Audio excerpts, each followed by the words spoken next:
Good morning mga tropa. So samahan nyo ako ngayon, may gagawin tayo FPJ. So 4K engine 3K engine. Yan.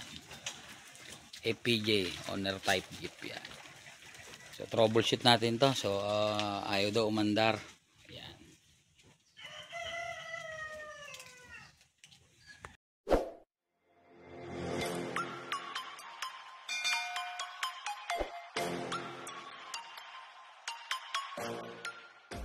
So, visual check muna tayo mga tropa. Visual check. So ba't ayaw umandar?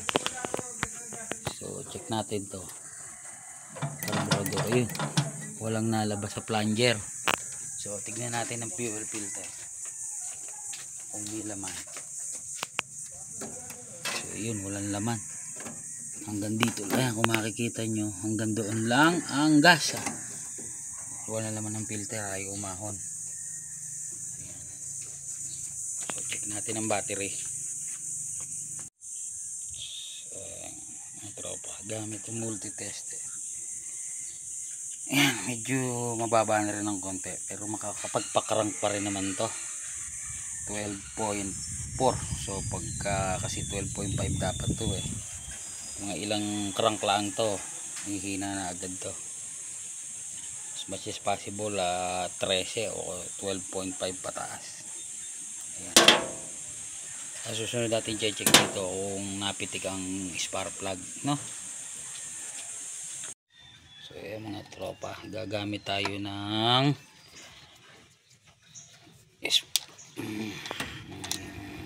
tester. Ayan. Mag spark tester, special tools yan. Ayan. Mga tropa. So pag umilaw yan, so may kuryente. So pag dito nyo nilagay galing coil, siyempre yung sa coil lang ang matetest nyo. Pag dito sa spark plug, sabihin gana na rin yung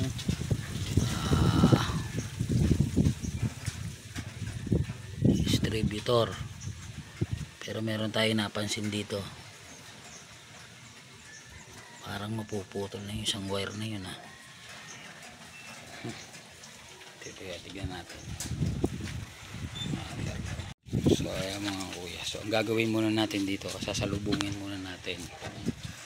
Since wala naman tong karburador, lagi nyo tatandaan, yung iba kasi dito lang salin. So diretso pag sa Venturi, diretso pababa, diretso sa intake lang yon. So saglit lang under yon, para mahaba-haba yung under nya.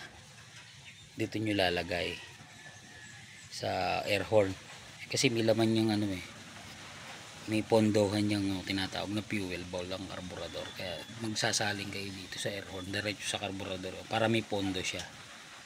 Pag kasi dito diretso lang, yung iba nakikita ko dito ron naglalagay. So saglit lang ang under noon. Pag mahaba-haba, lalo na't walang laman ng filter, dito lagay para mahaba-haba yung under niya. Ayan. Nakuha lang si kuya ng ng pangsalubong na gasolina. Okay, natin mga tropa. So upon checking, may nakita ako. So nakita nyo yung maitim-itim na yan. Ayan sa ilalim. So dumi yan, no? Napakadumi yan. Ano yan? Ano na talaga yan? Lupa na yan. Ayan, makikita nyo yan natin yung mailalim sa itim na yan. So hindi na natin pa-andarin to muna, sasalubungin, at baka pumasok lang ang dumi sa karburador. Ang lolo ko lang yan. Tanggalin na muna natin ang filter. Nilatak na. So ayan mga tropa, so nakita nyo napakadumi ng filter. So yan, baka malintikan ang karburador dito pag pina-under pa natin to, kasi hahalo yan mga latak-latak na yan. Pag umano ang gasolina, pumasok dito, tutunaw yan. Ayan, kita nyo, napakadumi sa loob. Ayan, sa loob na yun.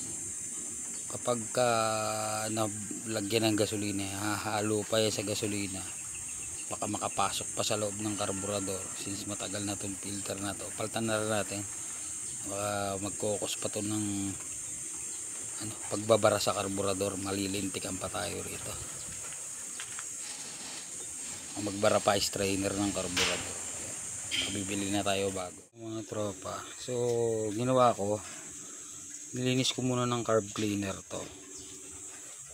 Since palitin na rin, nilinis ko lang muna para hindi makapasok doon sa loob. Natanggal naman yung dumi ng carb cleaner, dumiretso naman siya. Kakabit muna natin. Since palitin na rin to, nilinis ko lang muna para matesting kung saan pa may problema, para pag takbo namin sa auto supply, isang bilihan na lang din. Baka kasi sira yung ating fuel pump, baka lang ha. Testingin natin. Kabit ko muna to mga tropa. Salinan muna natin to. Dito muna tayo sa air horn. Pasmado si sir, ang daming hindi napasok sa air.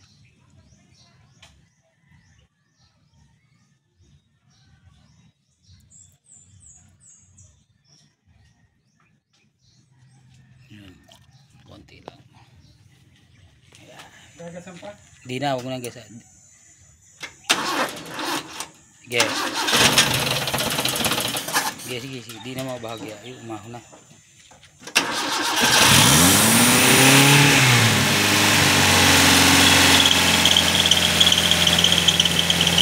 Bitaw. So, yun, may kuryente siya. Kaya mo lang.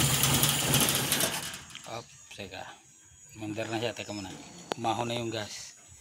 Teka lang, tatanggalin ko lang yun. Nakita nyo kanina may umiilaw rito, may kuryente siya. Kaya paandar. Ako na ang bibiin na.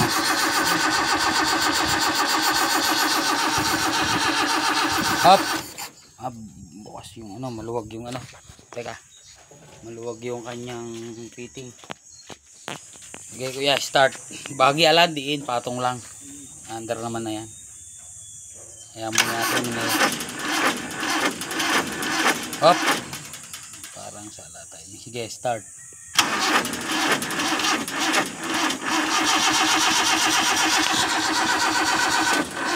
Hop.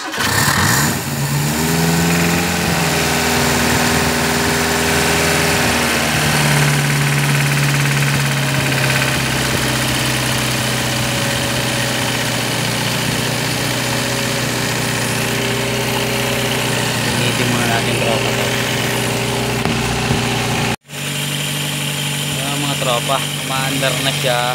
Umaho na yung filter niya. Okay tayo sa pump.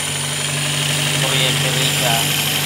Basta kasi ito sa buwan, siguro hindi nila nasa lubong ng ayos. Kaya ngayon nga may bara yung filter, kaya nahirapan sila magpaandar. Painitin lang muna natin to bago itotono natin. Napansin ko kanina pag i-start parang nasalto. Malang ko mahina lang yung baterya o wala sa timing. Pakargahin muna natin. Iasan ko lang minor para kumarga siya. Check natin yung battery kung nakarga.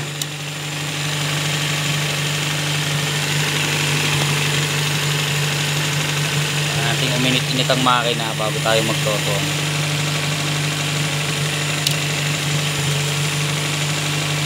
So ayan, ito nyo, nasa 13 volts. Nakakarga siya. Kaya muna natin kumarga, minit-init bago natin siya itotono. So gagawin natin dito, tune up na rin. Mas matagal kami hindi nagkita nito. Tune up na rin to para matagal-tagal na ulit bago makita kami nito. So taon din bago hindi masyado nagagamit to. Itotono natin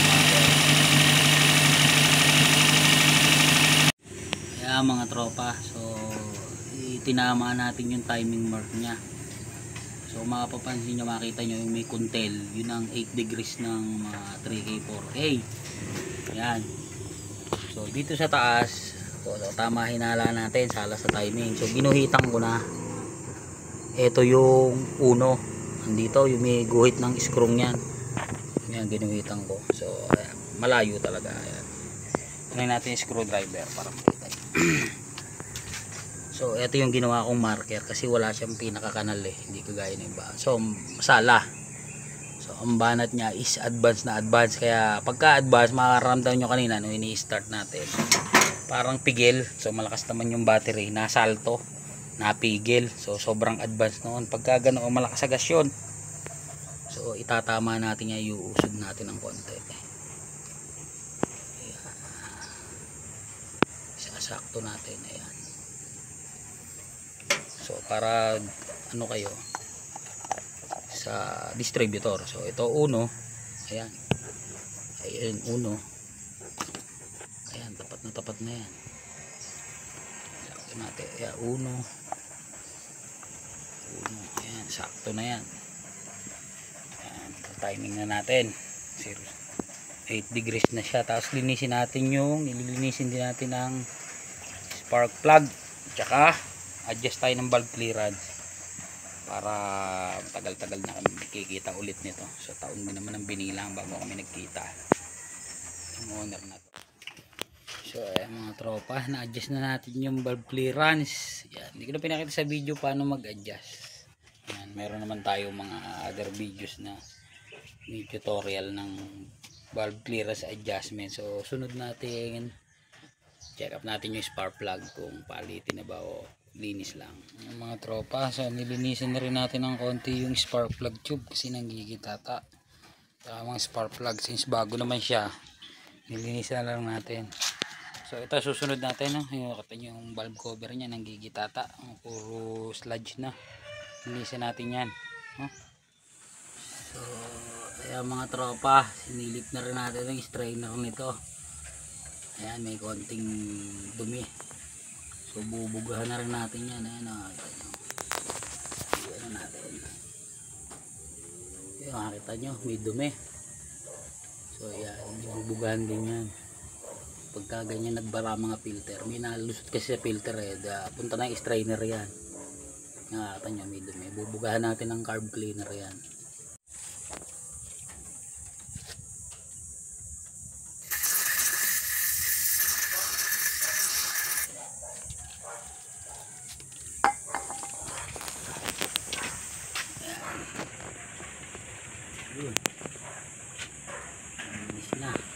Okay, ito natin yung fitting. Ayan yung cover. Nakakabit din natin tong hose ng advancer. Wala kasi siyang, isa lang hose niya sa advancer, wala yung ito tropa. Natapos na namin tune up, lagay na rin yung advancer. Ayan, kita nyo naman, napakabait pa anda rin. Ayan, ang owner ni Riano. Sana mga tropa ay may natutunan kayo, kaya ginawa natin. Valve clearance, kabit ng hose ng advancer, pares pinagana. Ayan, linis ng spark plug, palit ng filter, yung mga clog, yung mga bara, tono ng carb. Ayan, hindi na kung gaano kabait pa anda rin yan. Ayan, mga tropa, sige bear, subscribe and like, no, sa ating YouTube channel, Sir Mac Garage. Yan.